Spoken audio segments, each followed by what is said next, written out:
वाल्मीकिर्गिरिसम्भूता रामसागरगामिनी पुनात भुवनं पुण्या रामायण महानदी। रामं रामानुजं सीतां भरतं भरतानुजं सुग्रीवं वायुसूनुं च प्रणमामि पुनः पुनः।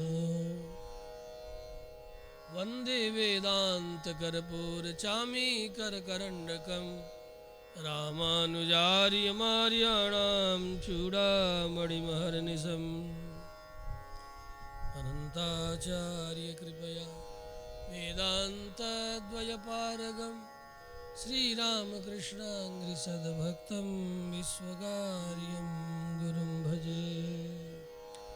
श्रीराम जय राम जय जय राम। श्रीराम जय राम जय जय राम। श्रीराम जय राम जय जय राम। श्रीराम जय राम जय जय राम। रामभद्र भगवान की जय। श्री यज्ञ नारायण भगवान की जय।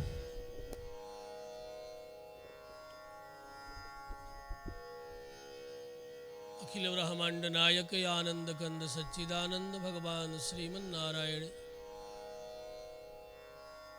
कृपा विग्रह भगवत कथा रसरसिक प्रेमियों श्रद्धामयी वात्सल्यमयी देवी परमात्मा की निर्हेतु की कृपा का परिणाम श्री चातुर्मास व्रतानुष्ठान ब्याज वेदोपब्रह्मण रूप इतिहास पुराणाभ्याम वेदम समुपबृंहयेत। इतिहास और पुराण के द्वारा वेदों का व्याख्यान वही व्याख्यान रूप सदग्रंथों में इतिहास ग्रंथों में सर्वोत्तम श्रीमद् वाल्मीकि रामायण में वर्णित संपूर्ण श्री रामचरित का आप सब श्रवण मनन निधिध्यासन ऋषि महर्षियों के तपह बुद्धरा गोह के प्रांगण में आप सब श्रवण कर रहे हैं।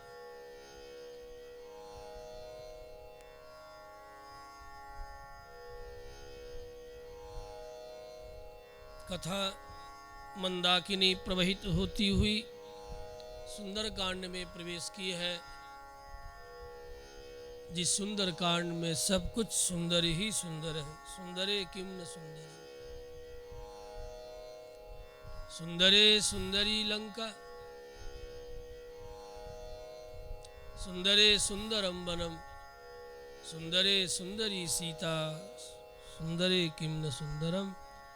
ऐसे सुंदर कांड का हम सब अनुभव कर रहे हैं। प्रसंग का विगत प्रसंगों में सुना श्री हनुमंत लाल समुद्र लंघन कर गए और अब लंकिनी से भेंट हो गया। लंकिनी ने कहा, कल प्रसंग कहा था थोड़े में, हनुमान ने पूछा कौन हो तुम? लंकिनी ने भी पूछा, दोनों में कहा सुनी।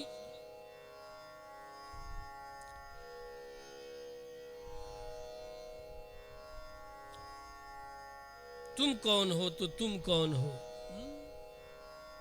यही दोनों ओर से हुआ। हनुमान जी विचार कर रहे हैं। चलते ही सुरसा मिली, फिर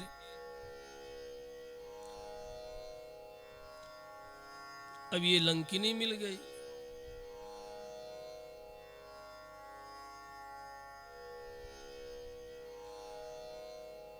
अब पता नहीं ये कैसी है। सुरसा के बाद सिंहिका मिली थी। सुरसा का तो मैंने सम्मान किया था नाग माता समझ करके। सुरसा नाम अहिन की माता, उनका तो मैंने सम्मान किया और सिंहिका का वध किया। वह वध के ही योग्य थी। करी माया नभ के खग गहाई, मेरी भी छाया पकड़ करके मुझे खाना चाहते थे। ये लंकिनी आ गई। अब पता नहीं इसे प्रणाम करूं कि वध करूं। इसका निर्णय करने के लिए पूछते हैं कि तुम ही बताओ, तुम कौन हो? तुम मुझे डांट क्यों रही हो नगर द्वार पर खड़ी होकर के? तेरी आंखें बड़ी भयंकर है। तू बता, तू कौन है? पहले तू ही बता। लंकिनी ने सोचा ये बड़ा हठी है, बड़ा सठ है। चलो मैं ही बता देती हूं। अहम ही नगरी लंका, मुझे तुम लंका नगरी ही समझ।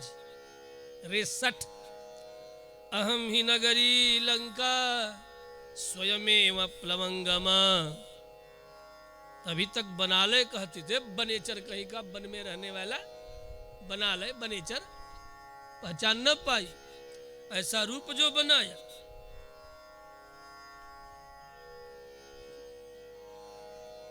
लक्ष्यालक्षेण रूपेण धात्री लंकापुरी मया। कोई पहचान न पावे ऐसा रूप। मसक समान रूप कपि धरी, ये रूप भी देख करके कोई जान न पाए कि बंदर है कि बिल्ली है, क्या है, ऐसा रूप। इसलिए प्रथम दृष्टि में लंकिनी न पहचानने के कारण कहती है, कस्तम के नवकार्येण ये प्राप्त हो बना लिया। अरे बनेचर, वन में रहने वाला सठ, तू कौन है? हनुमान जी ने कहा कि तू कौन है? बड़ी बड़ी आंखों से मुझे डरा रही है, द्वार पर खड़ी होकर के मुझे डांट रही है। हनुमान जी विचार कर रहे हैं, दो पहले मिली थी सुरसा लंकी, सुरसावर सिंही का, अब ये तीसरी आ गई। राम काज में ये तीनों की तीनों स्त्री, तीनों में एक सम्मान योग्य है, लेकिन परीक्षक थी। एक का वध किया, इसे क्या कर, मारूं या छोड़ दूं? इसने कहा, अहम ही नगरी नाम, अहम ही नगरी लंका स्वयमेव प्लवंगमा। मैं स्वयं लंगरी लंका ही हूं, ऐसा समझ तू। सर्वतः परिरक्षामि अतस्ते कथितम मया। हर प्रकार से चारों ओर से मैं लंका की रक्षा करती हूं, ऐसा तू समझ। रक्षा करने के कारण ही मैं तुमसे कह रही हूं, तुम्हें डांट रही, तुम्हें आंख दिखा रही हूं। मैं लंका की रक्षिका हूं। महल परकोटे, अट्टालिकाएं, वन पर्वत चारों तरफ, ये मत समझ कि केवल द्वार रक्षिका हूं, द्वार पर खड़ी हूं। तो लंका में जो कुछ भी है सबकी मैं रक्षा करने के लिए खड़ी हूं। हनुमान जी ने कहा, हे देवी सुनो, मैं इस नगरी के महल परकोटे, अट्टालिकाएं, वन पर्वत, कानन, सब उद्यान, घर घर में विचरण करके केवल देखने आया हूं। तुम सब कुछ की रक्षिका हो तो मैं सब कुछ देखने आया हूं। हे लंकिनी, लंका को भली भांति देखने की मेरी बड़ी उत्कट इच्छा है। मैं कुछ हानि नहीं पहुंचाऊंगा। मेरा देखना भी कोई जान न सकेगा। लक्षेण रूपेण रात्रौ लंकापुरी मया। मैं रात्रि में लंका में प्रवेश करूंगा, कोई मुझे देख न सके। और देवी, आपकी नौकरी भी नहीं जाएगी। आप जिस पर हो, जिस पद पर, इस पद पर बनी रहोगी। डीएम हो चाहे सीएम हो, जो भी हो। जब द्वार रक्षिका हो तो बहुत बड़े पद पर हो। निश्चय ही नगर द्वार रक्षिका हो तो नगर द्वार के सेनापतियों में हो। आप जिस पद पर हो उसी पद पर बनी रहोगी। आपकी पद प्रतिष्ठा नहीं जाएगी। और मैं घूम घाम कर, देख ताक कर लौट के आ जाऊंगा। मेरा देखना भी कोई देख न सकेगा। मेरे इस कार्य से आपका कल्याण ही होगा। मैं केवल लंका को देखकर जैसे आया हूं वैसे ही चला जाऊंगा। यहाँ पर कोई मैं अस्थायी रूप से निवास करने नहीं आया, बसने नहीं आया। इस प्रकार श्री नारायण श्री हनुमान जी महाराज ने निवेदन किया। हनुमान जी के वचन को सुन करके लंकिनी भयंकर गर्जना करके एक तमाचा जड़ दिया। ततः कृत्वा महानादम सा वै लंका भयंकरम तलेन वानर श्रेष्ठम ताडयामास वेगिता। पूरे बल से मारा है। हनुमान जी पुनः विचार करने लगे, निश्चय ही ये सुरसा के तरह आदर के योग्य नहीं है, और पूरे बल से मारे जाने पर भी मुझे कंपित भी न कर सकी, इसलिए बहुत बल लगा करके ये मारने के योग्य भी नहीं है। इस पर बहुत ज्यादा मैं बल का प्रयोग करूं। अतः श्री हनुमान जी ने बहुत क्रोध नहीं किया। कृपा करने का ही मन में विचार किया। कृपाम चकार तेजस्वी, श्री महर्षि ने लिखा कृपाम चकार तेजस्वी तेजस्वी हनुमंतलाल ने लंकिनी पर, या कहूँ लंका पर, लंका और लंकिनी दोनों एक ही बात। लंका भी स्त्रीलिंग है और लंकिनी भी स्त्रीलिंग शब्द है। जैसे रमा है वैसे ही लंका है। पुलिंग में लंका बनेगा, स्त्रीलिंग में लंका बनेगा और लंकिनी भी बनेगा। श्री हनुमान जी जिन करार बिंदों से श्री रामचरण वंदना करते हैं, उसी हाथ से मारने के ब्याज से उसका स्पर्श करके श्री राम भक्ति का शक्तिपात करने का मन में विचार कर लिया।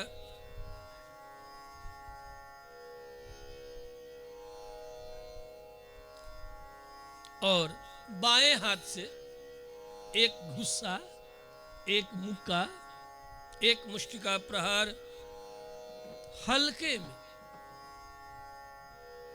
किया। राम भक्ति का शक्तिपात मानो हो गया।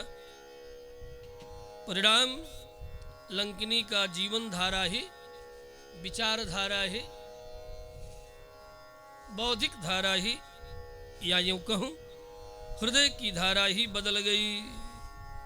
कृपा जो हो गई, हनुमंत लाल जैसे संत ने कृपा की, जीवन की धारा बदल दी। जीवन बदल गया, मन बदल गया, व्यवहार बदल गया, वाणी बदल गई। यही तो सज्जनों का काम है। वे धारा बदल देते हैं, विचार बदल देते हैं, व्यवहार बदल देते हैं। परिणाम लंकिनी को चलते चलते भी श्री राम चरणों की भक्ति प्राप्त हो गई। कहा भी गया है, बिनु सत्संगन हरि कथा ते बिनु मोहन भाग, मोह गए बिनु राम पद हो ही न दृढ़ अनुराग। लंकिनी के हृदय में राम भक्ति का अनुराग जन्म ले लिया। मानो लंकिनी का सब कुछ बदल गया। श्री हनुमान जी ने बाएं हाथ से मुक्का क्या मारा, श्री राम भक्ति हृदय में धस गई। बाएं हाथ का प्रहार बंधुओं हल्का होता है, इसलिए हनुमान जी ने कृपा की है। वास्तव में मारा, बध के विचार से नहीं मारा, हल्के प्रहार से उसके अंग अंग फिर भी व्याकुल हो गए और वह भूमि पर धड़ाम धराशायी हो गई। ततः संवर्तयामास वामहस्तस्य स्वंगुलीः मुष्टिनाभिजघानयीनां हनुमान् क्रोधमूर्छितः। स्त्रीचेति मन्यमानेन नातिक्रोधः स्वयं कृतः। सा तु तेन प्रहारेण विह्वलङ्गी निशाचरी पपात सहसा भूमौ विकृताननदर्शना। मुट्ठी का एक महाकपिहाने,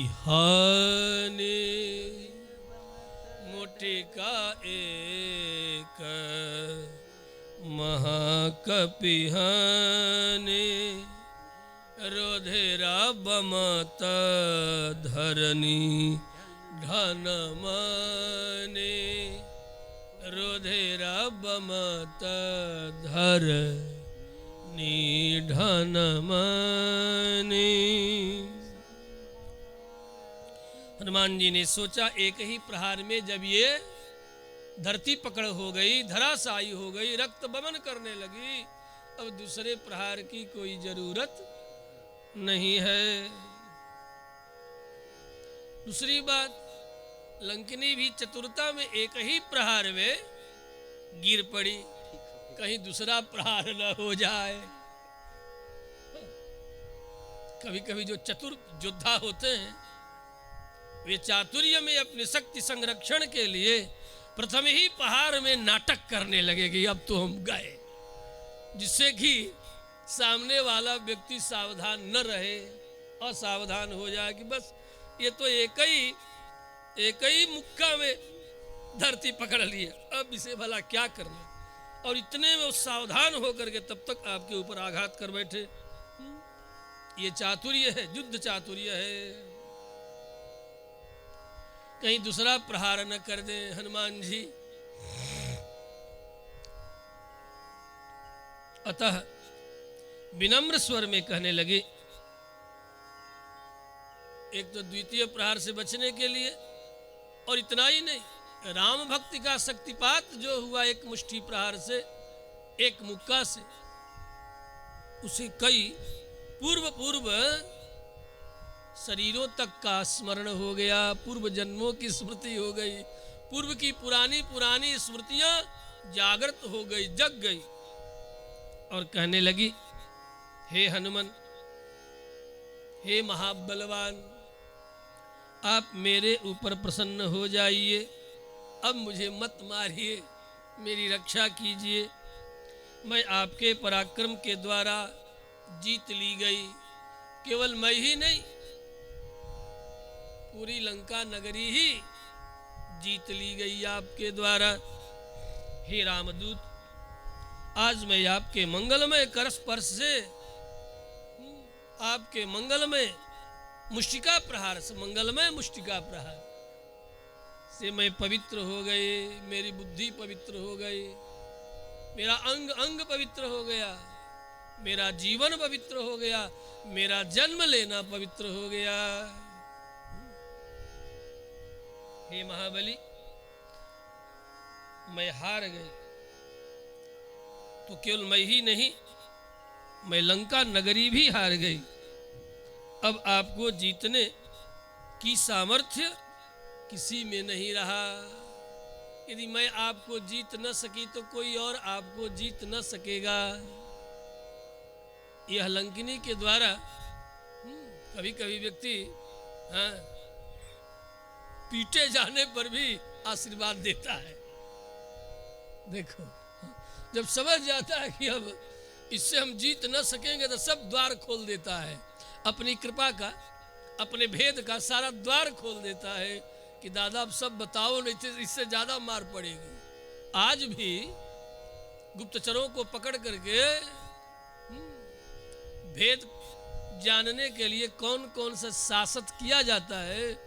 अब जो जाता है वो लौट के आके कहता भी नहीं, उस पर भी प्रतिबंध है, पूरा कई हस्ताक्षर लिए जाते हैं कि जो शासक तुमको यहाँ दिया गया यदि कहीं जाके बाहर कहा, और वैसे भी लोग सम्मान के कारण नहीं कहते, हाँ, इतने एफिडेविट बनवाए जाते हैं गुप्तचरों से, ज्यादा तो यही आशा होती है कि यदि परदेश में पकड़ लिए गए गुप्तचर, तब तो उनका अंत ही समझ लेना, पूरा जीवन ही चला जाता है। अस्तु।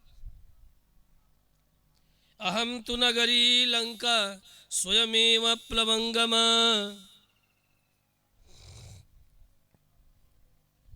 निर्जिताहम त्वया वीर विक्रमेण महाबला। हे महाबलशाली, मैं नगरी लंका आपके द्वारा जीत ली गई, पराजित कर दी गई। ये पूरी लंका ही मानो अब आपके अधीन हो गई, अब कोई आपको जीत न सकेगा। आपने जो मुझे जीत लिया, निर्जिताहम त्वया वीर, आपके द्वारा हे वीर मैं जीत ली गई। अब आपको जीतने का सामर्थ्य किसी में नहीं है। यही लंकिनी का मानो आशीष है, यही राम भक्ति पाने का परिणाम है, राम जी के कार्य करने का संबल प्रदान कर रही, आशा प्रदान कर रही। आशा भी बहुत बड़ी पूंजी है किसी सेना के लिए, किसी डिप्लोमेट के लिए, किसी कूटनीतिज्ञ के लिए, किसी युद्ध रक्षक के लिए, युद्धक के लिए, सेना के लिए बहुत बड़ी पूंजी है, संपत्ति है आशा। इसलिए लंकिनी के मुख से ये सुन करके अब आप पराजित न होगे, कोई आपको जीत न सकेगा। एक बात और आपसे गुप्त कहूँ, लंकिनी ने कहा, हनुमान जी ने कहा ठीक है देवी कहो, और क्या कहना चाहती हो। चलत बिरंची, मानसकार कहते हैं, चलत बिरंची कहा मोहि चीना, जब रावण ही ब्रह्म बर दीना। जब रावण कुंभकर्ण और विभीषण को उन्होंने वर प्रदान किया, उसी समय उन्होंने हमसे भी कुछ कहा था। क्या कहा था देवी कहो तो। विकल हो सी जब, विकल हो सी तय कपि के मारे। ब्रह्मा ने तब मुझसे कहा, हे लंकिनी, जब किसी बंदर के हाथों मारे जाने पर तुम विकल हो जाना, विह्वल हो जाना, व्याकुल हो जाना, तो समझ लेना कि अब निश्चर कुल का संहार निश्चित है। तब जाने सुनिसी चर संहारे, विकल होसी तय कपि कै मारे।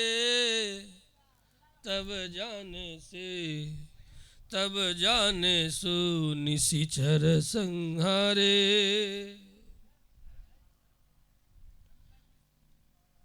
ब्रह्मा ने ऐसा मुझे कहा था कि जब कोई बंदर तुम्हें अपने बल से बस में कर लेगा, समझ लेना राक्षस कुल पर अब संकट, भयंकर संकट आ गया है, अब राक्षस कुल बचेंगे नहीं। हे वानरेंद्र, अब मैं आपको पहचान गए, अब आप लंका में प्रवेश करके जो करना चाहते हैं करिए। पर हनुमान जी ने कहा कि देखो मैं कुछ करूंगा नहीं, क्यों लंका देखूंगा। लेकिन पहले नहीं मानी, अब कह रही आपको जो मर्जी सो आप करें, जहाँ जाना हो वहाँ जाइए, जो देखना हो उसे देखिए, यहाँ तक कि जो लेना हो वो ले जाइए। अब हमें कोई मतलब, हाँ, अब मैं जान गई कि ब्रह्मा का वचन सत्य होगा, निश्चर कुल का संहार होगा। ततः प्रविश्य हरिश्रेष्ठ पुरीं रावण पालितां, विधत्स्व सर्व कार्याणि यानि यानि हवांछसे। जो जो आप चाहते हैं सो सो आप करें। प्रविशि नगर की जय सब काजा। उपदेश भी कर रही है, ये राम भक्ति का परिणाम है, हनुमान के मुष्टिका प्रहार का परिणाम है। ये नहीं कहती है हृदय राखी लंकापुर राजा, ये नहीं कहती हृदय राखी कौशलपुर राजा। कौशलेश भगवान श्री रामभद्र का स्मरण करते हुए आप लंका जाइए, सब कार्य वही आपका सिद्ध करेंगे।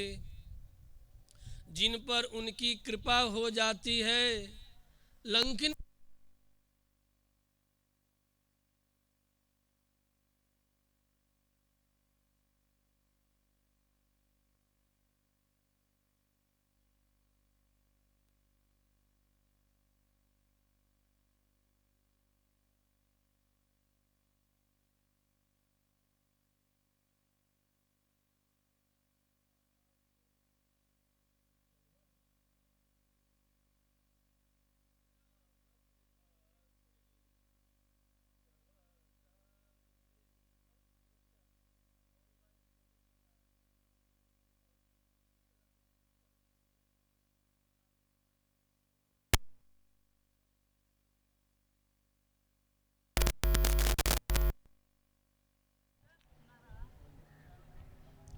इसलिए डिस्टर्ब मत करो।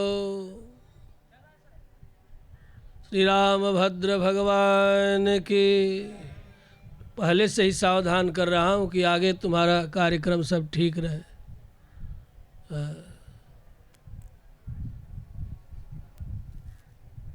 यंत्रों का व्यवहार और तुम्हारा व्यवहार दोनों पर तुम्हारा बिजनेस निर्भर है। इसी पर आगे ढूंढे जाओगे। श्री रामभद्र भगवान की ये तुम्हारे व्यापार को प्रभावित करेगा, इसलिए सावधान रहो। प्रविशि नगर की जय सब काजा, लंकिनी ने उपदेश कर दिया, जाइए हृदय में श्री रामभद्र को धारण करके जाइए, स्मरण करके जाइए, हृदय राखिए। आप हृदय में श्री रामभद्र के रखेंगे, अर्थात ये रखना शब्द रक्ष शब्द है।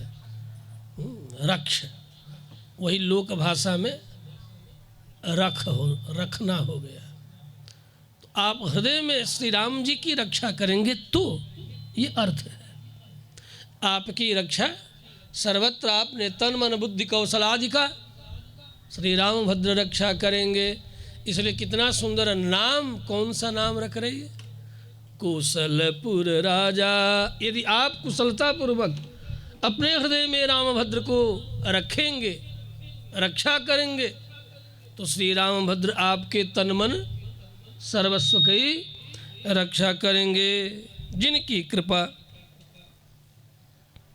जिन पर उनकी कृपा हो जाती है, हे हनुमान, उनके लिए सिंधु भी गोपद के तरह, गोखुर गाय के खुर के जल के बराबर सिंधु बन जाता है, समुद्र बन जाता है। और अग्नि भी शीतल हो जाती है। गरुड़ सुमेरु रेणु समता है, राम कृपा करी चितवा जाही। इस प्रकार रामभद्र की कृपा जिनके ऊपर हो, उनके लिए महान से महान बाधा भी अत्यंत सूक्ष्म हो जाता है। जिन पर राम जी की कृपा होती है, इसलिए, और उनकी कृपा कब होती है? हृदय राखी, जो हृदय में, जिनके हृदय कमल मह करऊं सदा विश्राम, जिनके हृदय में श्री रामभद्र विश्राम करते हैं, जो हर प्रकार से रक्षा करता है हृदय में रखकर, उनके हृदय में वे विश्राम करते हैं। और जब वे विश्राम करने लगते हैं तो परिणाम सारा जगत उनके लिए विश्रांति के तुल्य बन जाता है। प्रसाद की मात्रा भी अब बढ़ेगी। श्री रामभद्र भगवान की।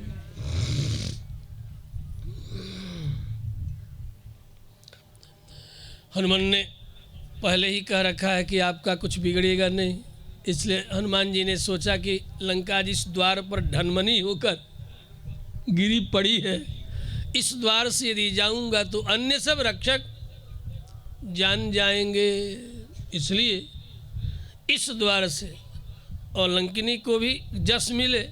अब इसके द्वार से मैं प्रवेश करूंगा तो लंकिनी के जस की हानि होगी। तो हनुमान जी ने द्वार से प्रवेश नहीं किया, लंकिनी को वहीं छोड़ करके द्वार के किनारे किनारे, चाहर दीवारी के किनारे किनारे आगे गए और एक कंगूरे को पकड़ करके दीवार के ऊपर से नीचे उछल गए, कूद गए। अद्वारेण, जहाँ द्वार नहीं है दीवार है उसको कहते अद्वारेण। अद्वारेण महावीर्यः प्राकारम अवपुप्लुवे निशीलंकां महासत्त्व विवेश कपिकुंजरः। कपिकुंजर श्री हनुमंतलाल इस प्रकार चाहर दीवारी लांघ कर लंका में प्रवेश कर गए।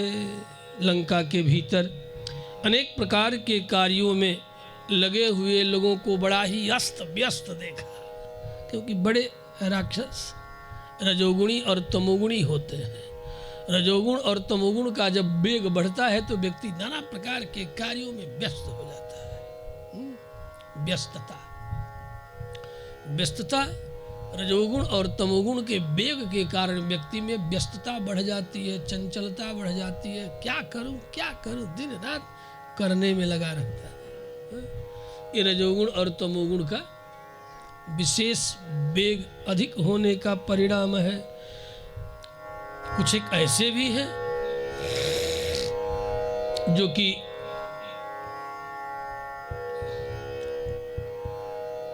मंत्र जप रहे हैं, तो जो मंत्र भी जप रहे हैं वो जीवा को खूब हिलाए जा रहे हैं, हिलाए जा रहे हैं, सिर हिला रहे हैं, देह हिला रहे हैं, हाथ हिला रहे हैं, आंख भी हिला रहे हैं, दांत भी कटकटा रहे हैं, मंत्र भी जप रहे हैं। और उस मंत्र का जो अर्थ है, दांत भी कटकटाने वाले मंत्र हैं। दंतान कटकटाई जा, दंतों को कटकटा करके मंत्र जप कर रहे हैं। मतलब पता नहीं किसको मारने का, किस पर मारण मोहन उच्चाटन का प्रयोग कर रहे हैं। राक्षस जो है परम तमोगुणी बुद्धि से मंत्रों का भी जो जप कर रहे हैं उसमें भी क्रोधानल है, बेचैनी है, व्यग्रता है, उग्रता है। देखा हनुमान ने सत्व बुद्धि से, सात्विक बुद्धि से ये राक्षस मंत्र का जप भी नहीं कर रहे हैं। जपने के लिए तो बहुत लोग जपते हैं। स्फटिक के माला पर विधर्मी भी मंत्र जपता है। ये मत सोचना कि तुम्हारे पास ही केवल माला है। जो सनातन धर्म से बहिर्भूत है वो भी माला बना रखा है दुनिया भर का, वो भी जपता है। देखो खुले हाथ जपेगा, आप खूब हिलाएगा, तेजी से हिला, जरा देख लेना। कभी मौसम मिले तो आप गूगल पर सर्च कर लेना, माला जपते हुए फला, तो देखना वो कैसे। और किसी सनातनी को देखना तो कितनी शांति से माला को भी अपने कपड़े में छिपा करके शांत चित्त होकर के, और तब उन तमोगुणी रजोगुणी वृत्ति वाले विधर्मियों को देखोगे माला पर कोई कपड़ा नहीं, ओ हर हर हर हर हिला रहा है। ये तमोगुण और रजोगुण का परिणाम है। शुश्राव जपताम तत्र मंत्रान रक्षो गृहेषु वै स्वाध्याय निरतांश्चैव यातु दानान् ददर्शः। दूसरा भाव कि किसी भी धर्म विशेष में कोई व्यक्ति हो, लेकिन यदि मारण वशीकरण उच्चाटन का मन विचार करके किसी मंत्र विशेष का यदि जप करता है तो उसके चित्त की वृत्तियां ऐसी ही चंचल होती है। कोई भी हो,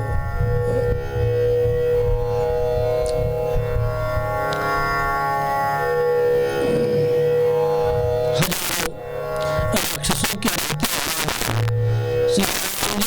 बड़े विवेक से के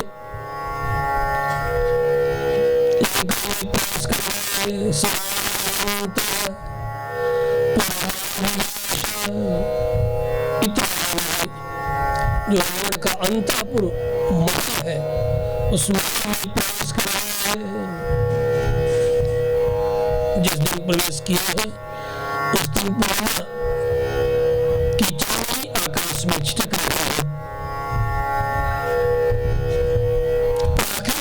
रंजितम, चमकती हुई चिटकती हुई चंद्रमा की शीतल किरणें वन पर्वत उद्यान महल अट्टालिकाएं सबको अपने सुंदर किरणों के द्वारा नवा रहा है।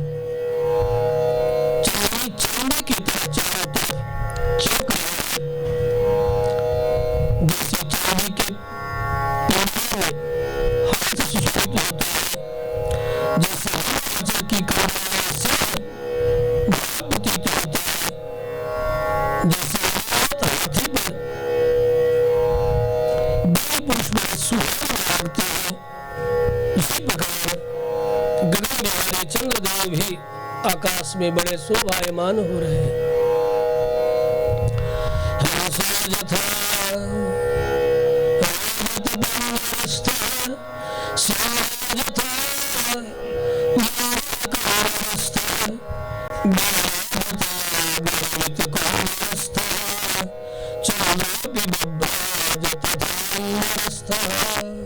चंद्रमा की ऐसी शोभा हो रही है।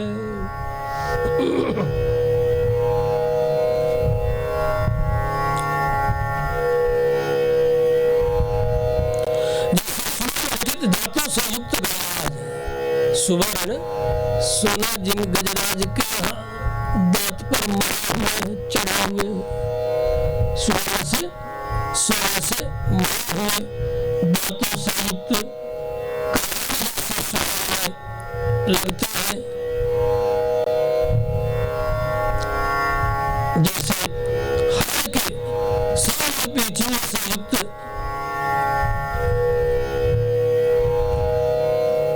हर स्वभाव होता है, उसी प्रकार चंद्रमा स्वभाव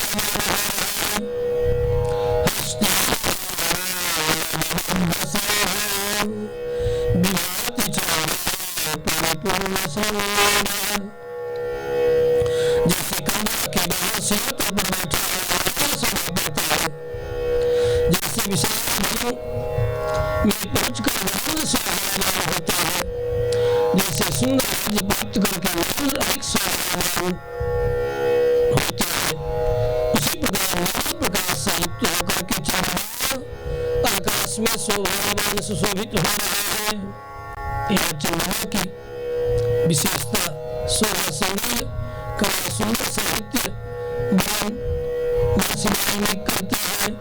शिवातरं प्राप्य यथा मृगंगो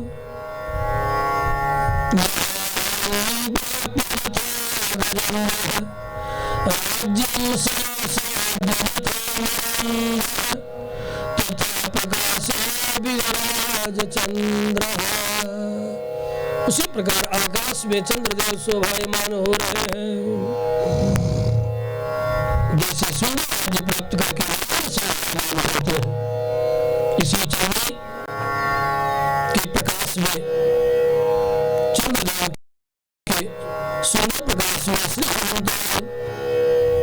के अंतर्गुण में सर्वत्र घूम घूम करके जगदम्ब जानकी की खोज में भर कर रहा है। देखा अनेक प्रकार के देवों को, राक्षसों को, अनेक प्रकार की स्त्रियों को, अनेक स्थानों में अनेक वेशभूषा से संपन्न अनेक स्थितियों में देखा है, लेकिन अनेक स्त्रियों को अनेक स्थितियों में देखने पर भी उन स्त्रियों के मध्य में श्री जगन्नाथ जानकी को नहीं देखा।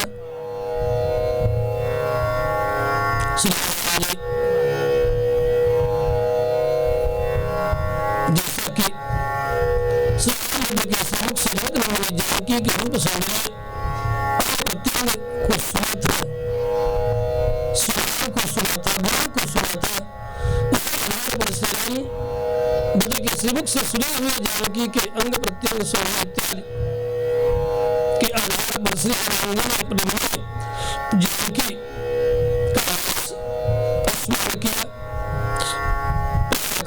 अपने राज्य का मानस स्मरण करते हैं। जैसा यथाशास्त्र, जैसा जैसा गुरुजनों से सुनते हैं, जैसा शास्त्रों में पढ़ते हैं, जैसा सत्संग में श्रवण करते हैं, उसी आधार पर अपने मन मानस में एक चित्र चित्रित करते हैं। हनुमान जी इसी आधार पर जनक महाराज जी की कृष्ण ने स्वरूप को अपने मन मानस में गढ़ा है, स्वरूप की कल्पना की है। कैसे होगी जानकी? श्री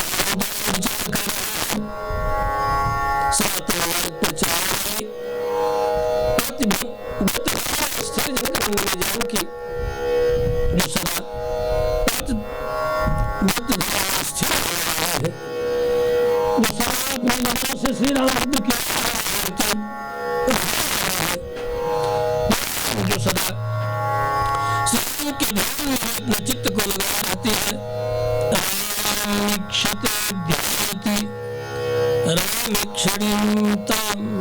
ऐसी सीता का स्मरण कर रहे हैं। श्री सीता जो सदा विशेष प्रेम से परिपूर्ण है, जो सीता अपने पति के मन में सदा प्रवेश करके वास कर रहा है, अर्थात सदा अपने मन से श्री रामचंद्र का निरंतर चिंतन और स्मरण करती रहती है। ऐसी सीता का कल्पना की, स्मरण किया, जो सीता दूसरे सभी स्त्रियों से सदा ही विशिष्ट है, विलग है, अलग है। ऐसी सीता का मन में स्मरण करते हैं श्री हनुमान वर्तमान सदा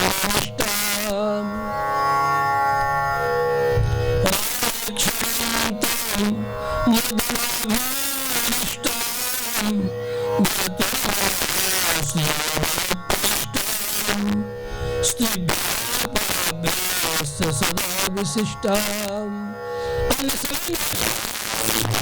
अपने पातिव्रत्य धर्म के कारण, पति परायण होने के कारण, पति चिंतन परायण होने के कारण, स्मरण परायण होने के कारण ये सीता श्री राम के विरह से उत्पन्न ताप से सदा संतप्त रहने वाली ऐसी सीता को ढूंढ रहे हैं, जिनके नेत्रों में सदा राम समाया हुआ है। इतना जिनके नेत्रों से रात दिन गंगा जमुना की धारा राम विरह में प्रवहित होती रहती है। ऐसी जनक नंदिनी जानकी का स्मरण मंत्रायण करते हैं, जिनका कंठ श्री राम वियोग में सदा गदगद और अश्रुओं से जिनका कपड़ा होता है।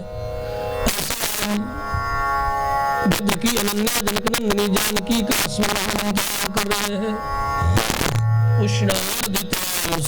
और कैसी सीता का स्मरण कर रहे हैं। श्री रामचंद्र की प्रियतमा प्रियसी पत्नी श्री जानकी जो अनेक दिनों से अपने स्वामी से अलग है, ऐसे जनक नंदिनी जानकी का स्मरण कर रहे हैं। और इसी प्रकार स्मरण करते हुए बहुत देर तक खोजते चले जा रहे हैं, फिर भी श्री हनुमान जी महाराज कहीं भी दर्शन न कर सके। तभी वे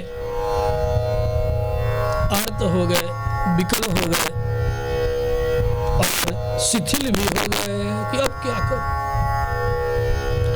सीता रामस्य पत्नी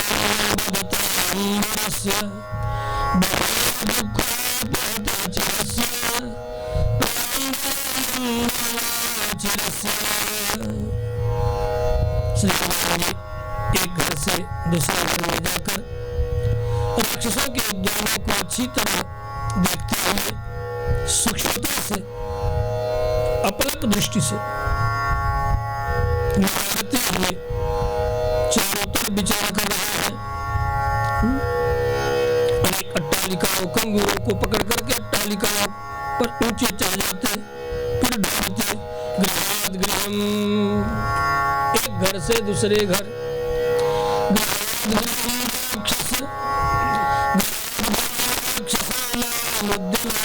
सर्वशः वीक्षमाणोऽपि संत्रस्तः चचारशः। इस तरह ढूंढते हुए भी हनुमान जी के मन में तनिक भी भय नहीं है, निर्भय होकर के असंत्रस्तः ढूंढ रहे हैं। इस तरह ढूंढते ढूंढते अचानक कूद कर एक बार प्रहस्त के घर में चले गए, जो सेनापतियों में है। फिर वहां से उछल करके महापार्श्व के घर के आंगन में झांक रहे हैं, इधर तो नहीं। फिर कुंभकर्ण के घर को भी देख लिया, वहां भी घूम घाम कर ढूंढा। इस तरह ढूंढते ढूंढते पुनः विभीषण के भी घर को आगे पीछे दाएं बाएं ऊपर नीचे देखा। फिर मेघनाद के घर में प्रवेश कर गए। इस तरह पवन तनय बल पवन समाना, पवन के तरह, पवन तनय है तो पवन के तरह इस तरह बहते हुए मानो चारों तरफ ढूंढ रहे हैं।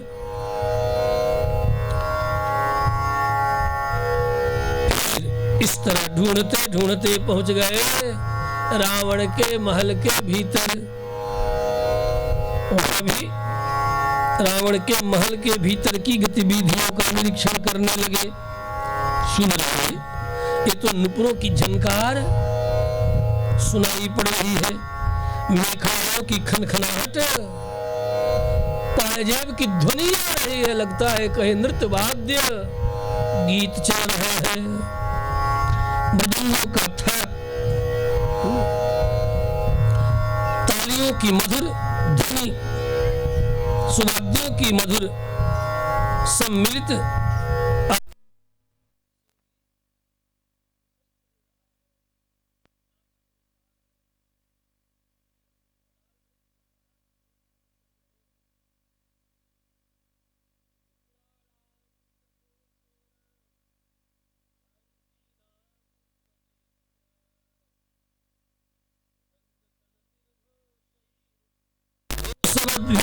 विनादितम। इस तरह रावण पालित लंका, रावण सुरक्षित नगरी लंका का, रावण के महल का हनुमान जी ने दर्शन किया। दर्शन करते हुए ढूंढा। इस तरह श्री जानकी के खोज के लिए इधर उधर भ्रमण करने पर भी जनक नंदिनी जानकी नहीं प्राप्त हो रही है, नहीं दिखाई पड़ी। जो जानकी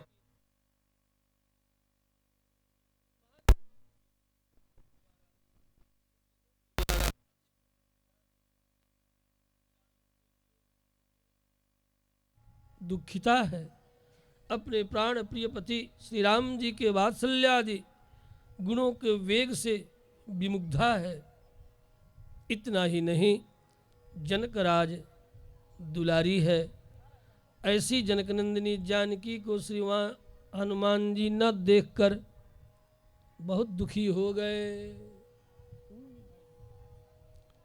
ततः सताम कपि रभिपत्य पूजिता चरणपुरीं दशमुख बाहुपालितां अदृश्यतां जनकसुतां सुपूजितां सुदुःखितां पतिगुणवेग निर्जितां। फिर इस तरह ढूंढते हुए आगे बढ़े तो देखते हैं बड़ा सुंदर विशाल एक मैदान है, उसमें विशाल एक महल है, अनेक परकोटों से युक्त महल है, विशाल महल है।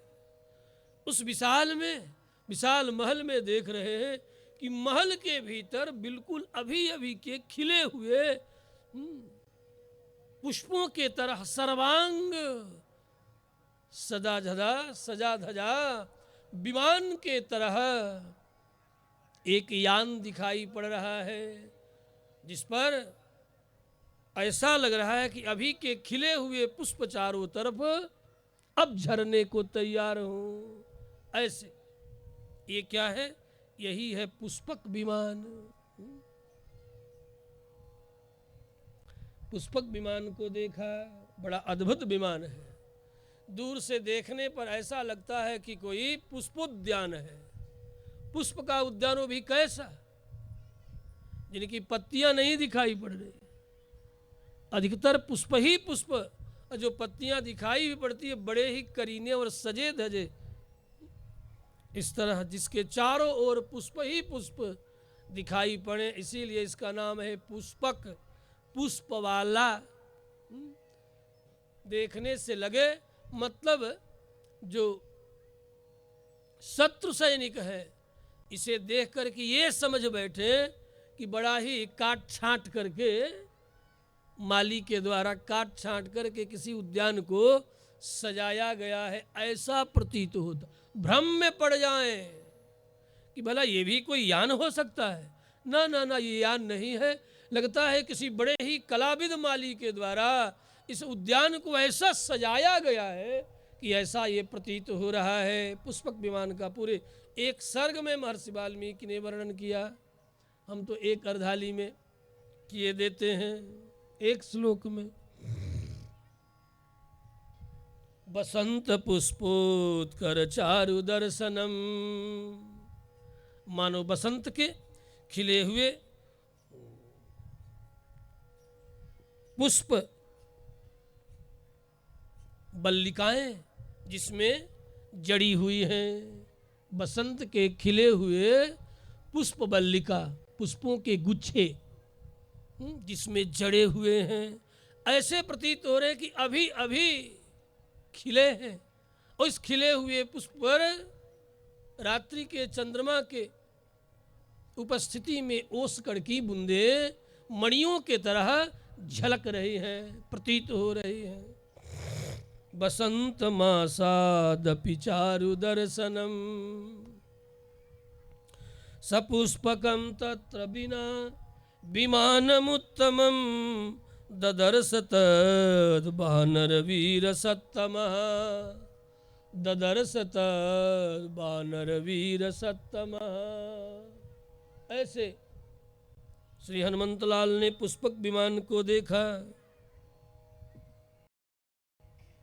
फिर वहाँ से आगे बढ़े, रावण के विशाल भवन के चारों ओर देखते हैं। भवन के अंतःपुर में हजारों स्त्रियां जो विचित्र परिवेश में दिख रही है, उसमें बहुत सी राजर्षियों की तरह स्त्रियां हैं, बहुत सी ब्रह्मर्षियों की स्त्रियां हैं, और बहुत सी दैत्यों की, गंधर्वों की, राक्षसों की स्त्रियां हैं, कन्याएं हैं, जो मदन के बस में होकर या अन्य किसी कारण से रावण के द्वारा पराजित होकर के, अपहृता होकर के, अपहरण की हुई होकर के और रावण के बस में हो गई हैं। ऐसी अनेक कन्याओं को, स्त्रियों को देखा। राजर्षि विप्र दैत्यानाम, राजर्षि विप्र दैत्यानाम गंधर्वाणाम च योषितः। यही राक्षसों की प्रवृत्ति यही है, आज भी विधर्मियों की प्रवृत्ति यही है। हाँ, ये केवल सनातनी वर्णाश्रमी सोचता है कि फलां की कन्या स्वीकार नहीं करनी है। वे विधर्मी नहीं सोचते कि फलां की कन्या से विवाह नहीं करना है। एक नहीं, चार चार क्या 40 जहाँ से मिल जाए कर लो, बलपूर्वक कर लो, प्रेम पूर्वक तो कर ही लो, बलपूर्वक भी कर लो, छलपूर्वक भी कर लो, पैसाच वृत्ति से कर लो, राक्षसी वृत्ति से कर लो, दैत्य बुद्धि से कर लो, अपहरण करके कर लो, कैसे भी जो जच जाए उसे पालो। इसी का नाम है राक्षसी संस्कृति। और उन आक्रांताओं का इतिहास जरा पढ़ना, फिर से पढ़ना, नए इतिहास पढ़ना। वे अपने हरम में कैसे कैसे कन्याओं का अपहरण करके रखते थे। ये सब राम कथा को दूषित न करो, ये स्वतः पढ़ना इतिहास। और देख लो यहाँ रामायण में ये सब बातें तुम्हें इन आक्रांताओं के आने से पहले, हूणों के आने से पहले, तुर्कों के आने से पहले, मुगलों के आने से पहले,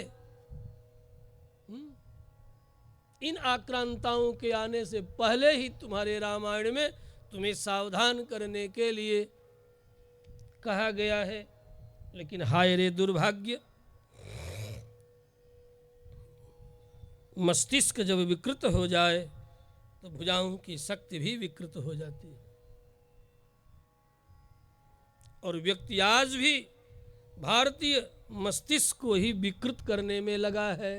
आज भी ये मत सोचना कि तुम 70 वर्षों से आज़ाद हो गए हो तो तुम्हें पूरी तरह आज़ादी मिल ही गई है। कितने तरह के कुचक्र दिन रात किए जा रहे हैं, अभी भी न अपनी संस्कृति पूरी तरह आप अपना सके, अभी भी आक्रांताओं का ही भूषा और भाषा। केवल देवियों के शरीर पर जब साड़ियाँ दिखती है तो लगता है कि हाँ ये भारतवर्ष है। हाँ सुनो ख्याल करके, देवियों के शरीर पर जब साड़ी दिखाई पड़ती है, साड़ी, तब लगता है कि ये सनातन धर्मावलंबियों भारतवर्ष है। लेकिन जब पुरुषों के शरीर पर जींस और पैंट दिखाई पड़ता है तो तुम काले अंग्रेज ही दिखाई पड़ते हो। और मैं तुम कहता हूँ मतलब मेरी दृष्टि में तुम्हारा कोई आदर नहीं है, तुम्हारी उस वेशभूषा का कोई आदर, मतलब सनातनी संस्कृति के दृष्टि से इस प्रकार के वेशभूषा का कोई आदर नहीं है। तुम एक साथ खड़े होकर के भाग जाओ कि नहीं सुनूंगा कथा, मत सुनो। लेकिन मैं सच बोलूंगा, सांस्कृतिक आज़ादी जब तक तुम्हारे भीतर तुम्हारा मन मानस नहीं बदलेगा तब तक भला कहाँ से आने वाला है। इसलिए देवियों के इस विषय में प्रणाम करता हूँ कि इन देवियों के कारण ये लगता है कि भारत भारत है, क्योंकि इनका भूषा और इनकी जो अनपढ़ है उन्हीं की भाषा है, और उसमें भी जो स्वाभिमानी है कि भले वो कई भाषाओं को सीख ली लेकिन आज भी अपने पिता पितामहादि की भाषा, अपनी लोक भाषा का त्याग नहीं किया है? अपनी लोक भाषा का त्याग नहीं की। आज भी तुम्हारी भाषा जो जीवित है इन माताओं के कारण जीवित है।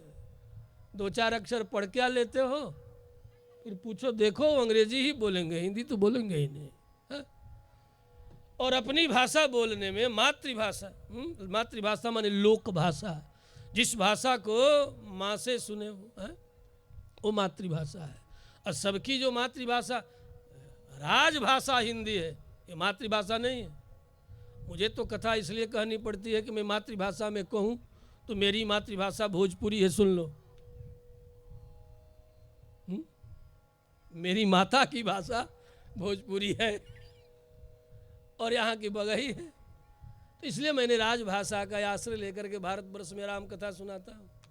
हाँ, लेकिन भोजपुरी में जाता हूँ, भोजपुर क्षेत्र में, हाँ, तो वहाँ आधी भोजपुरी, जैसे हमारे गुरुदेव पूज्य वैकुंठवासी जगदाचार्यति चक्रचूड़ामणि श्री तरंडी स्वामी जी महाराज, आधी भोजपुरी और आधी हिंदी, वो भी हिंदी पुरानी वाली। हाँ हम कहते भैया, हाँ हमारी बात, हाँ कहते भैया, कहते भैया, खूब अच्छी तरह राजभाषा बोल सकते थे। लेकिन तब की बात थी। अच्छा, पहले की जो राजभाषा हिंदी भी थी ऐसी ही थी, ये तो धीरे धीरे परिष्कृत हो करके कुछ एक अभी इधर लगभग कुछ एक वर्षों 50-60 वर्षों में इतनी परिष्कृत हिंदी हुई है। अन्यथा हिंदी इतनी परिष्कृत नहीं थी। ये तो आपके बनारस वाले हरिश्चंद्र इत्यादि, हजारी प्रसाद द्विवेदी इत्यादि महाभागों ने बड़ा साहित्य परिष्कृत हिंदी में रचा, जिसका परिणाम धीरे धीरे ये हिंदी विगत अधिक से अधिक देखा जाए तो 100 वर्षों के इतिहास में हिंदी बहुत परिष्कृत हुई। तो माने खड़ी हुई, खड़ी बोली इसलिए कहलाती है कि खड़ी हुई, पहले लेटी थी, खड़ी हुई, इसलिए खड़ी बोली अस्त। तो इस प्रसंग में उन देवियों को पुनः स्मरण करूं और अभिनंदन करूं जिन्होंने अपनी लोक भाषा, अपनी मातृभाषा को बचा करके अपनी आने वाली पीढ़ी को सिखा सिखा करके हजारों वर्षों की गुलामी में भी भोजपुरी भाषा नहीं मिटी, मगही भाषा नहीं मिटी, बज्जिका नहीं मिटी, ब्रजभाषा नहीं मिटी, अवधी नहीं मिटी।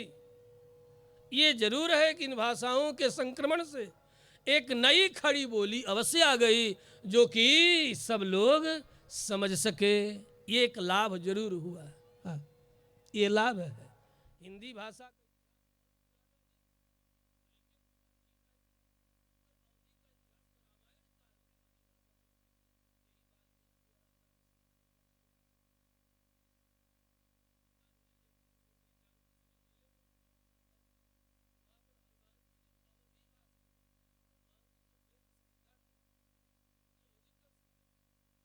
ये भी कथा है, बचपन में ही भगवान शिव के साथ मदारी के वेश में ये बचपन में आए हैं और राम जी, राम लक्ष्मण भरत शत्रुघ्न के साथ रहे हैं और यहाँ रह कर के हनुमान जी अवधी भाषा के विज्ञ विद्वान हैं। संस्कृत के तो हैं ही, अवधी के भी विज्ञ, उस समय की जो अवधि थी उस अवधि को अच्छी तरह जानने वाले हैं। अस्तु। अब ऐसे बुद्धिमताम वरिष्ठम भी ज्ञानी नाम अग्रगण्यम है, एक दो भाषा थोड़े, स्वतः वैयाकरण है, वैयाकरण सर्जक है श्री हनुमान जी। अनेक प्रकार के व्याकरणों में एक व्याकरण के सर्जक हैं। ब्रह्म व्याकरण, ऐन्द्र व्याकरण, रुद्र व्याकरण, सारस्वत व्याकरण, भारद्वाज व्याकरण, याज्ञवल्क व्याकरण, उसी में हनुमान, श्री हनुमंत लाल का भी व्याकरण है। अस्तु। सबसे अर्वाचीन भारतीयों के द्वारा प्रदत्त पाणिनीय व्याकरण है, जो आज वेद और लोक समस्त साहित्यों को समझने के लिए पाणिनि प्रोक्त जो व्याकरण है वही आज विद्यमान है और सब लोग उसे पढ़ रहे हैं, लिख रहे हैं, समझ भी रहे हैं। अब सब लोग थोड़े, बहुत थोड़े लोग पढ़ रहे हैं। देखो 1948 में इजराइल आज़ाद हुआ। एक कथा, चूंकि युद्ध चल रहा है, सुन लो। तो यहूदियों ने अपने वृद्धों से पूछा कि हम लोगों की आधिकारिक भाषा क्या है, मौलिक भाषा क्या है। तब उसमें एक 90 वर्ष के वृद्ध थे, उन्होंने कहा कि हम लोगों की आधिकारिक पूर्वजों की भाषा हिब्रू है।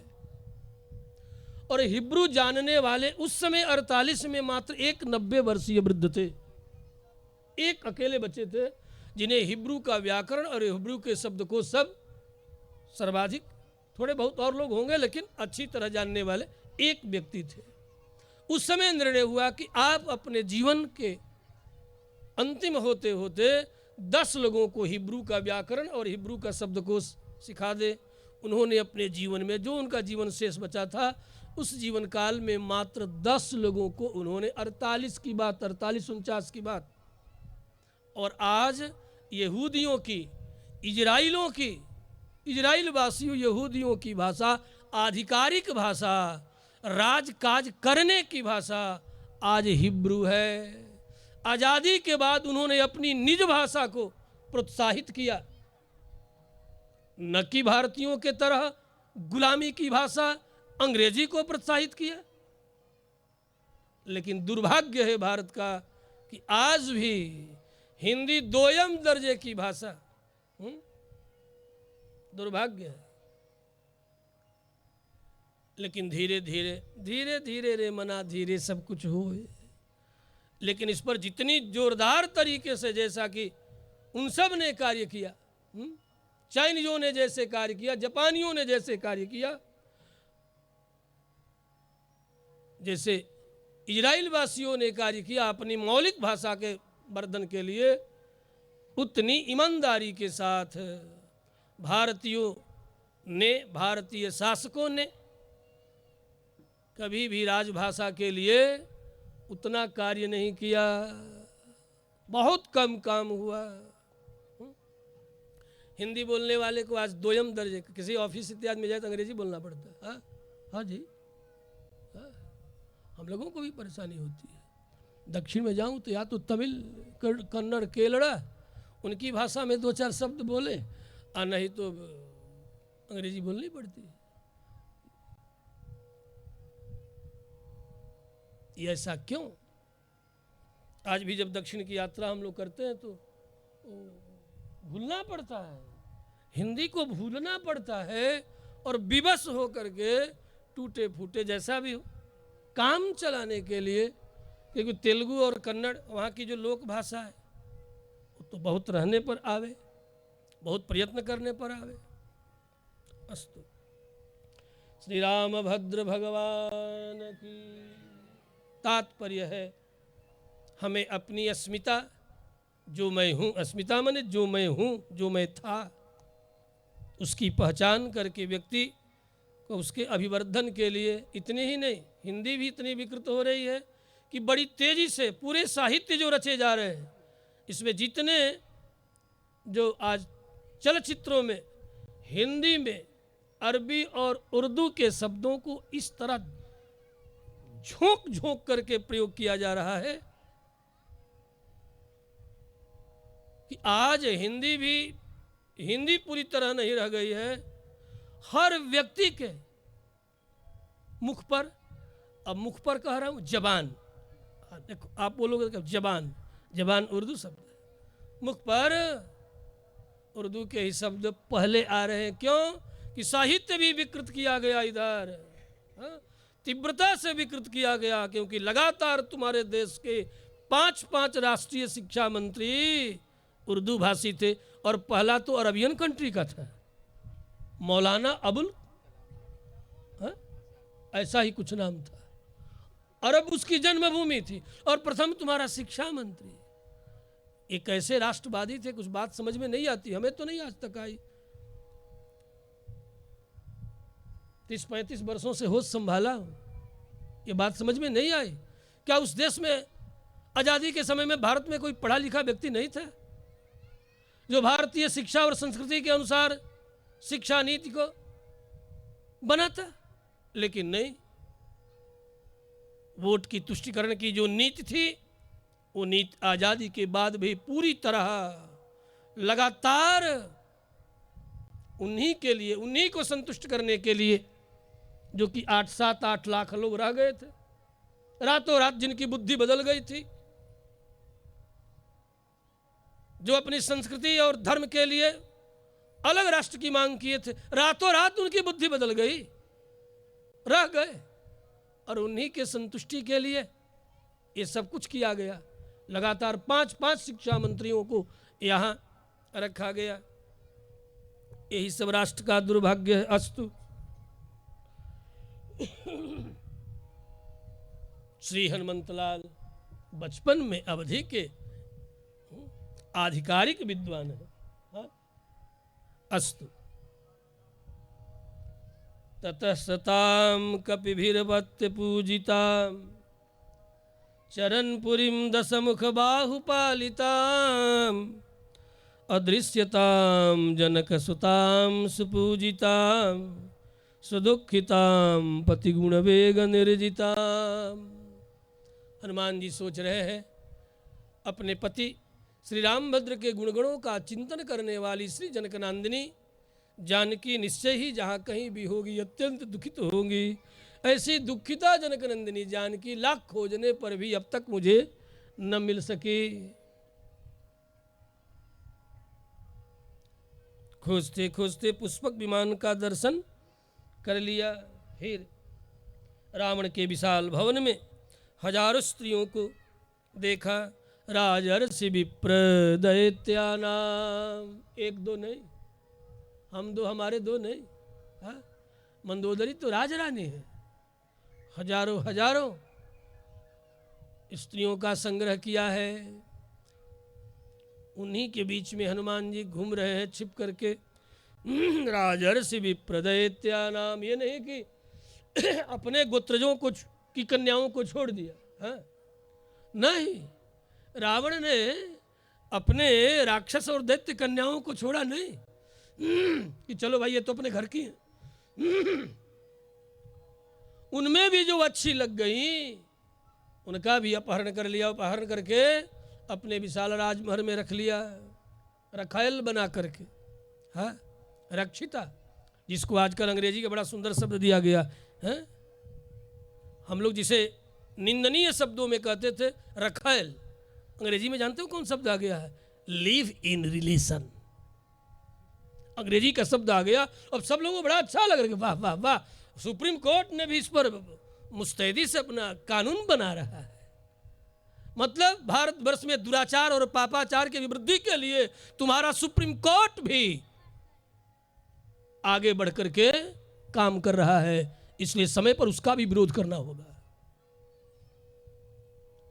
कोर्ट का विरोध नहीं करेंगे, धर्म और संस्कृति के विरुद्ध यदि जाएगा, पापाचार दुराचार को यदि अभिवर्धन करने का समर्थन करेगा तो उसका भी विरोध होना चाहिए। अस्तु,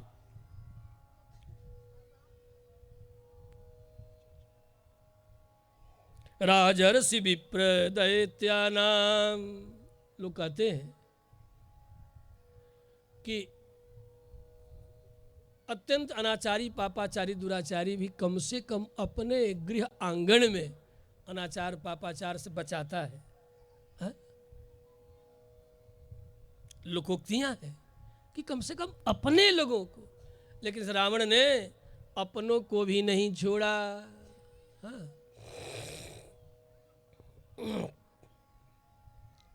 और उन्हें भी उनके साथ ही लिव इन में आ गया।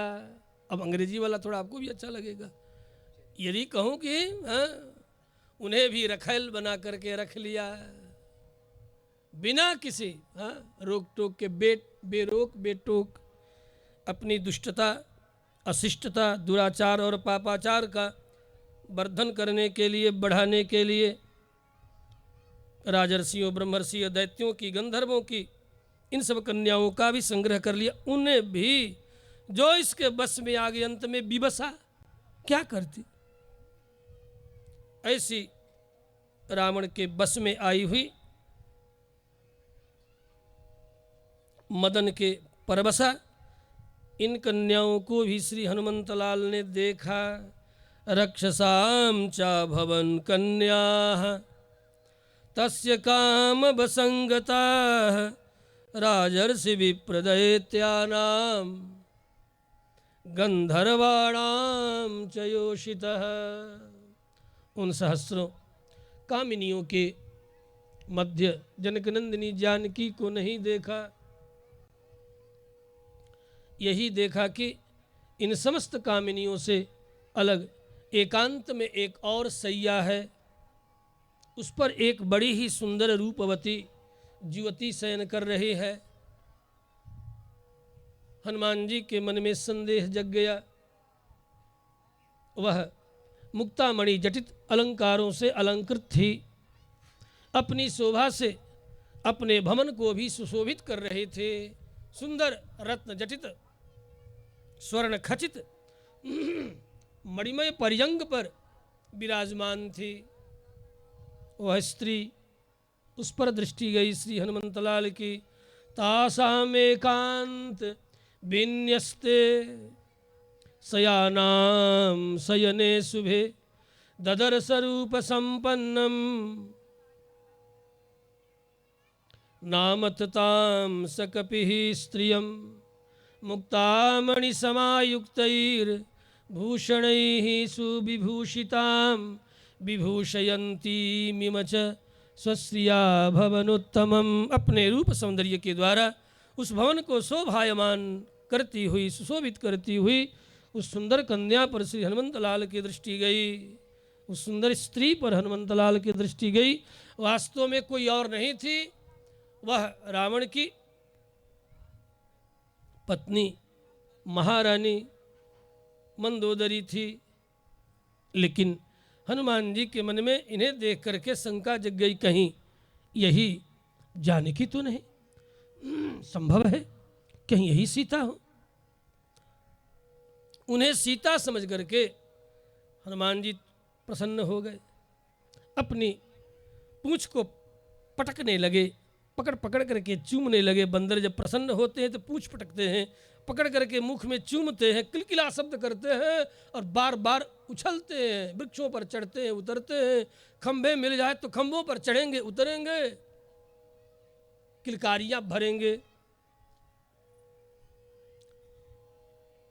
इस तरह यह बंदरों की प्रकृति है। बानरी प्रकृति का प्रदर्शन करते हुए हनुमंतलाल आनंद मनाने लगे, आनंदित हो गए। स्फोटया आस्फोटयामास चुंब पुच्छम ननंद चिक्रीड जगौ जगाम स्तंभानरोहन निपपात भूमौ निदर्शयन स्वाम प्रकृतिम कपीनाम। व्यक्ति को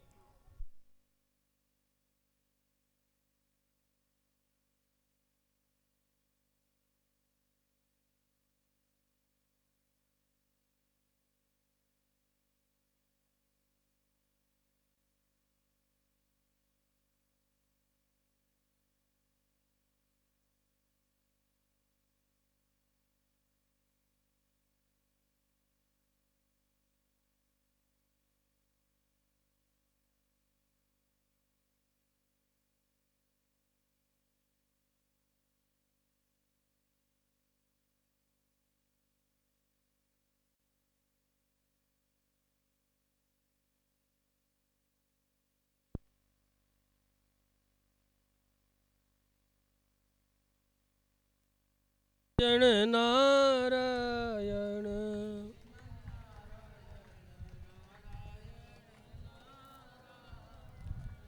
राम नारायण नारायण नारायण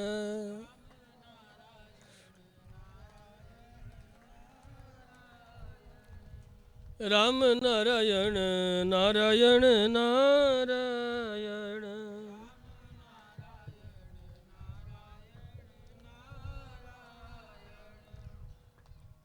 श्री हनुमंतलाल यद्यपि मंदोदरी को देख करके नहीं पहचाने जाने के कारण आनंदित तो हुए, लेकिन उनकी ये प्रसन्नता, यह आनंद बहुत देर तक न ठहर सका। तत्काल ही उनके मन से ये विचार समाप्त हो गया। सोचने लगे, जनक नंदिनी जानकी कभी इस तरह भोगों में आसक्त होकर के मणिमय पलंग पर्यंक पर नहीं शयन कर सकती, नहीं रह सकती। भारतीय संस्कृति की आराध्या सनातन धर्म की प्रधान पात्रभूता राम वियोगिनी भला जनकनंदिनी जानकी सीता को ऐसे मणिमय पर्यंक पर, मृदु आसन पर निद्रा आ सकती है? भला वो विश्राम कर सकती है? नहीं नहीं, ऐसा वो नहीं कर सकती। उन्हें कभी भी राम वियोग में निद्रा नहीं आ सकती। वो भोजन नहीं कर सकती, वो आभूषण नहीं धारण कर सकती, वो मधुपान नहीं कर सकती। ये निश्चय ही कोई दूसरी ही स्त्री है, ये जानकी नहीं हो सकती। न रामेण वियुक्ता सा स्वप्तुमर्हति भामिनी। राम के वियोग में जनक नंदिनी जानकी को निद्रा नहीं आ सकती।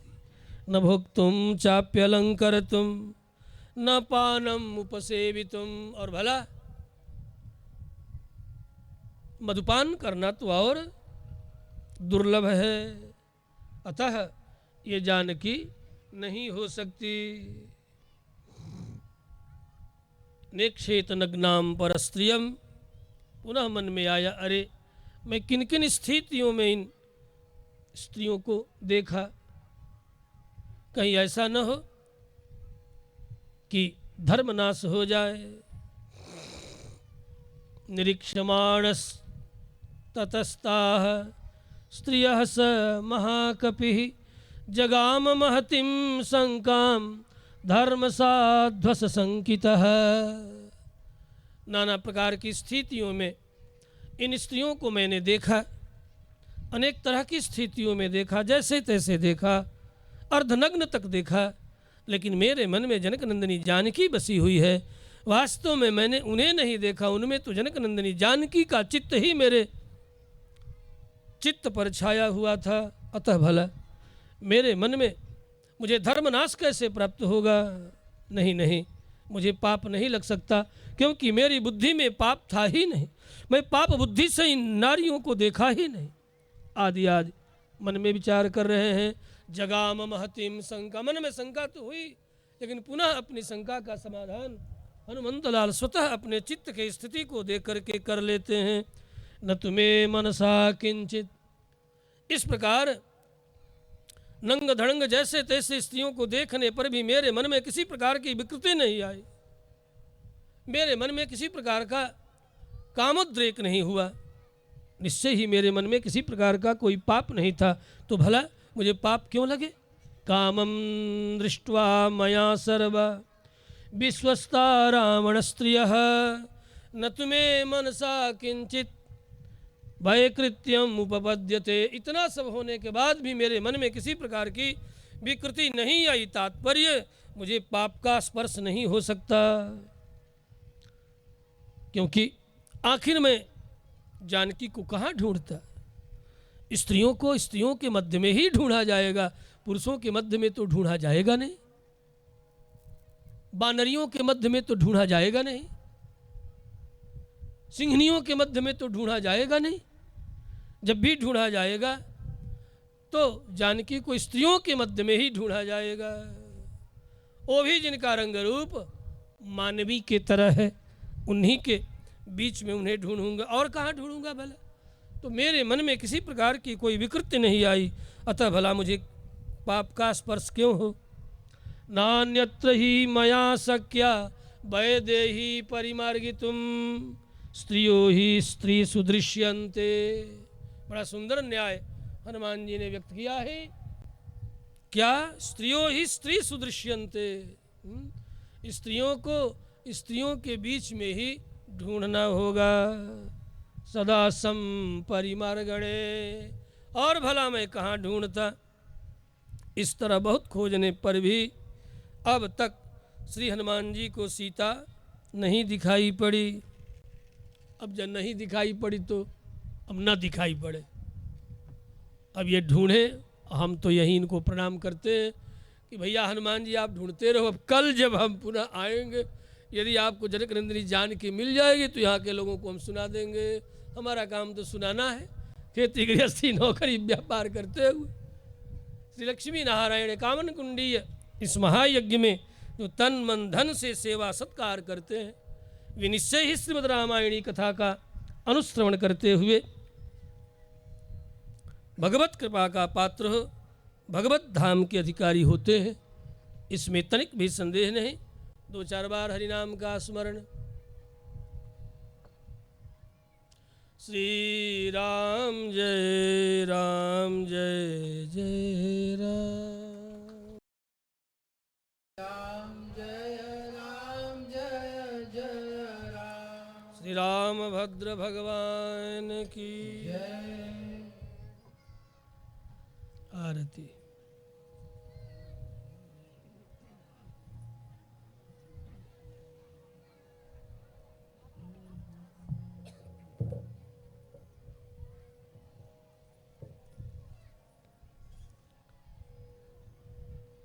ओम इदगम हवे प्रजननम में अस्तुतवे